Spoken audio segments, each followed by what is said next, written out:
Hey everyone, at our local church, we just finished studying Luke chapter 19 and 20, which really stresses that Jesus is the king over everything. We shouldn't get caught up in all these earthly squabbles and earthly politics. The true politics of Jesus is that he's the king and we are to live to serve only him. But this can lead to a question. If we're to honor Jesus as king and not live for earthly kingdoms, should we then be totally disengaged with things here on earth? Well, Jesus, our king, his answer to that is no. This is what he tells us in Matthew chapter 5, verse 14 and 16.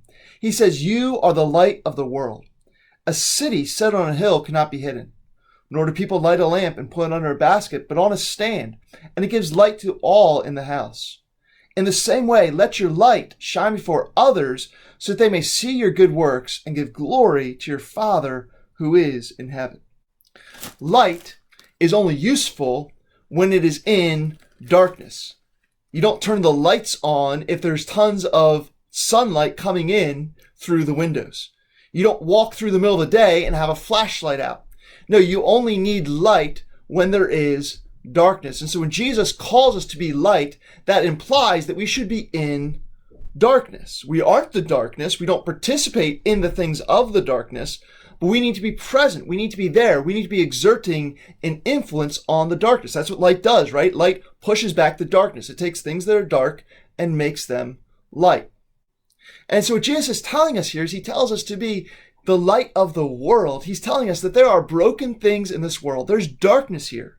And he wants us to join him in what he is doing to push back the darkness with his light. And certainly this does mean sharing the gospel of Jesus Christ. It means telling people the good news about who he is and calling them to repent of their sins and believe in his name. Absolutely. There's spiritual darkness that we push back by sharing the light of the gospel. But that's not what's in view here in Matthew chapter 5. Jesus says, "Let your light shine before others so that they may see your good works." What's in view here is not sharing the good news. What's in view here is doing good works in this world.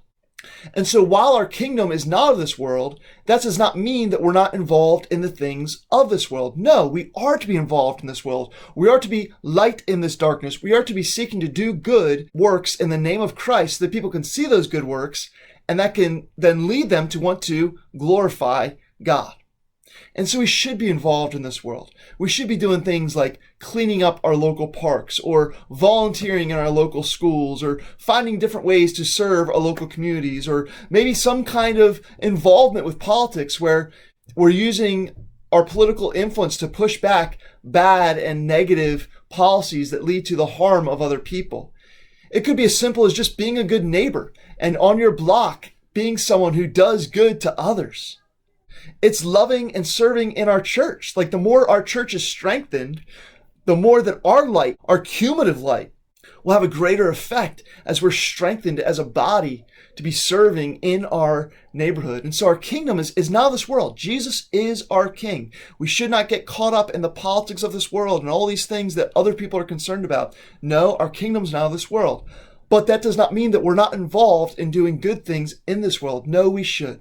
We've been called by Jesus to be the light of the world. And that means doing good works in his name. Not doing good works without sharing the good news, because if we do that, people are just thinking we're good people, and that's not going to help anyone.